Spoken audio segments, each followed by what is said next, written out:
دینا بند کر دے گی اور برائیوں سے روکنا بند کر دے گی، وہ قرآن کے فیضان سے محروم کر دی جائے گی، اس وقت اللہ ان کی دعاؤں کو قبول نہیں فرمائے گا اور ان پر ظالم حکمرانوں کو مسلط فرمائے گا۔ آج آپ دیکھیں، اگر کوئی باپ نماز پڑھ رہا ہے تو وہ بیٹے کو نماز کا حکم نہیں دیتا، کوئی ماں اگر نماز کی پابند ہے وہ اپنی اولاد کو نماز کی پابند نہیں بناتی۔ امر بالمعروف، اللہ اکبر، یہ امت محمدیہ کو حکم دیا گیا، مومن کی صفت ہے اچھی بات کا حکم دو، بری باتوں سے منع کرو۔ میرے آقا علیہ السلام فرماتے ہیں جو اچھی بات کا حکم دیتے ہیں اور بری باتوں سے منع کرتے ہیں وہ میری امت میں مجاہدوں سے افضل ہے اور ان کا مرتبہ اللہ کے نزدیک شہیدوں سے بھی بڑھ کر کے ہے۔ اللہ ایسے بندوں کا نکاح جنت میں 300 حوروں کے ساتھ فرمائے گا۔ آؤ، اگر اس پر عمل کرنا ہے تو سنی دعوت اسلامی جیسی عالمگیر تحریک موجود ہے، اس تحریک سے وابستہ ہو جاؤ گے تو نیکی پر کا حکم دینے کا موقع بھی ملے گا، نیکی کا حکم دینے کا موقع بھی ملے گا، برائیوں سے روکنے کا موقع بھی ملے گا۔ یہ تحریک امر بالمعروف کی تحریک ہے، نہیں عن المنکر کی تحریک ہے۔ آئیے اپنے آپ کو بھی گناہوں سے بچائیے اور دوسروں کو بھی گناہوں سے بچائیے۔ میرے آقا ارشاد فرماتے ہیں اگر کوئی بندہ میرے کسی امتی کو گناہ سے بچا لیتا ہے گویا کہ وہ اسلام کو نئی زندگی عطا کر دیتا ہے، تو یہ مومن کی صفت ہے امر بالمعروف نہیں عن المنکر، نیکی کا حکم دینا، بری باتوں سے روکنا۔ ایک مرتبہ ایک صحابی کو میرے آقا نے کئی دن تک نہیں دیکھا، پوچھا کہ وہ فلاں صاحب نہیں دکھتے، اس کی حضور وہ غار میں بیٹھ کے عبادت کر رہے ہیں۔ سرکار فرماتے ان کو بلا، وہ آئے، پوچھا تم کیوں غار میں چلے گئے؟ غار میں جانا رہبانیت کی زندگی گزارنا یہ اسلام نہیں۔ حضور غار میں جانے کی وجہ یہ ہے کہ ہم یہاں کسی کو نیکی کا حکم دیتے برائی سے روکتے لوگ نہیں مانتے۔ آقا فرماتے غار کی 70 سال کی عبادت سے یہاں کی ایک لمحے کی زندگی بہتر ہے۔ لوگوں کو نیکی کا حکم دو، برائی سے روکو۔ اور سنو، اس دور میں تو زیادہ ضرورت ہے، اگر اپنی چیخ سے کسی ایک کا بھی ایمان بچ جائے اپنا بیڑا پار۔ ایک صاحب کا ایک بزرگ کا انتقال ہوا، جب ان کو دیکھا کہ وہ جنت میں، پوچھا آپ جنت میں کیسے چلے گئے؟ تو کہا کہ حضور سے مجھے جو نسبت تھی اس کے صدقے اللہ نے مجھے جنت عطا کی۔ کہا حضور سے تم کو کیا نسبت تھی صلی اللہ علیہ وسلم؟ فرمایا کہ جو نسبت چرواہے سے کتے کو ہوتی ہے وہی نسبت مجھے میرے رسول سے تھی۔ کہا مطلب یہ کہ جب چرواہا بکریاں چراتا ہے، اس کی بھیڑیں چراتا ہے تو اس وقت وہ کتا پالتا ہے، چرواہا کتا پالتا ہے، تو چرواہا درخت کے نیچے بیٹھا ہوتا ہے، لیکن بھیڑیا یا شیر اور درندے جب آنے لگتے ہیں تو کتے کو ان کی بو آتی ہے، تو بکریاں ادھر ادھر ہوتی ہے تو کتا بھونکنے لگتا ہے، تو اس کے بھونکنے کی آواز سن کر بکریاں دوڑ دوڑ کر اپنے مالک کے پاس آ جاتی ہے اور وہ بھیڑوں سے اور درندوں سے بچ جاتی ہے۔ تو وہ بزرگ کہتے ہیں کہ میرے آقا قبر انور میں آرام کر رہے ہیں اور یہ امت بھولی بھالی میرے مصطفیٰ کی بکریاں ہیں، تو جب لوگ دین کا چولا پہن کر ان کا ایمان لوٹتے تھے تو ہم چیخ چیخ کر کے پبلک کو بچاتے تھے، اے لوگوں یہ مت کرو، ان کے قریب مت جاؤ، ان کے قریب مت جاؤ، ایسا نہ کرو۔ اس طرح سے ہم ایمان بچاتے تھے۔ الحمدللہ یہ نسبت کام آ گئی اور اسی کے صدقے اللہ نے ہمیں جنت میں پہنچا دیا۔ تو لوگوں یاد رکھو، اللہ نے آواز دی ہے، اللہ نے طاقت دی ہے، اللہ نے زبان دی ہے، حق بولو۔ اگر اپنی وجہ سے کسی کا ایمان بچ گیا تو دنیا میں بھی بیڑا پار ہے اور آخرت میں بھی بیڑا پار ہے۔ اپنے کسی کو نماز کی دعوت دے، اپنی وجہ سے ایک بھی نمازی بن گیا، دنیا اور آخرت میں بیڑا پار ہے۔ ہم کسی کو سچائی کی تلقین کریں، ایک بندہ بھی سچ بولنے والا بن گیا، دنیا اور آخرت میں بیڑا پار ہے۔ امر بالمعروف نہیں عن المنکر۔ اس کے بعد جو صفت بیان کی گئی، تأمرون بالمعروف وتنہون عن المنکر، اچھی بات کا حکم دینا، التائبون العابدون الحامدون الصاححون الراکعون الساجدون الآمرون بالمعروف وتنہون عن المنکر۔ اور اس کے بعد 9ویں صفت کا حکم دیا گیا، والحافظون لحدود اللہ۔ 9ویں صفت ہے وہ اللہ کی حدوں کی حفاظت کرتے ہیں، یعنی جن چیزوں سے اللہ نے روک دیا اب وہ اس طرف نہیں جاتے۔ حضرت جنید بغدادی کہتے ہو سکے تو تو عورتوں کے کپڑوں کو بھی دیکھنے سے بچا کر. کس سے؟ یہ اللہ کی حدیں ہیں.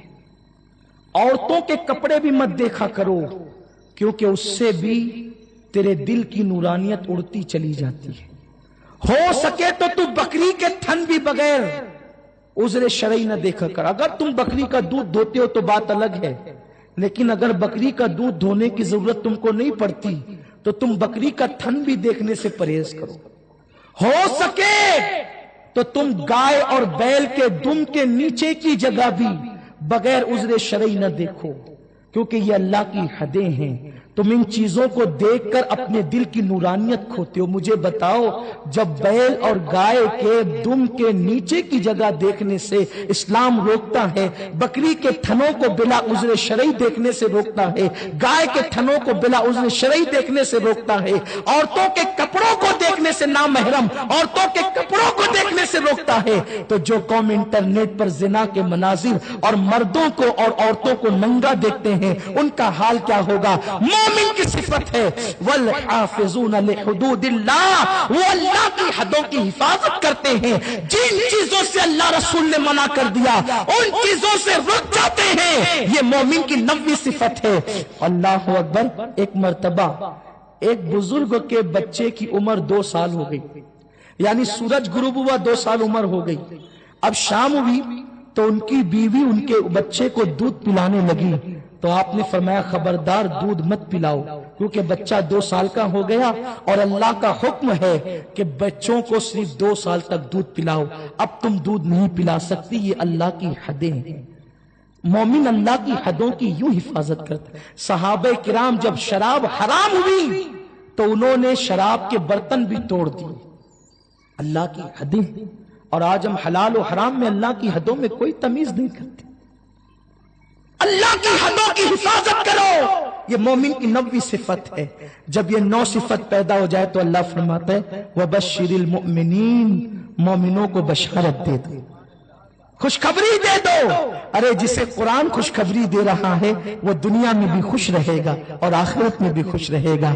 9 صفتیں اپنے اندر پیدا کرو. توبہ کرنے والے، عبادت کرنے والے، حمد کرنے والے، روزے رکھنے والے، رکوع کرنے والے، سجدے کرنے والے، نیکی کا حکم دینے والے، بری باتوں سے منع کرنے والے، اللہ کی حدوں کی حفاظت کرنے والے.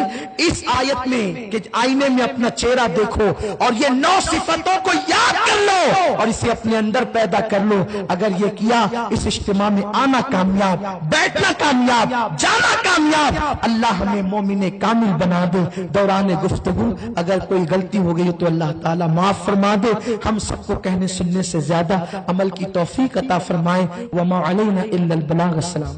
رسالت کے پروانوں ہر سنیچر کو بعد نماز عشاء سنی دعوت اسلامی کے عالمی مرکز اسماعیل حبیب مسجد میں سنی اجتماع ہوتا ہے.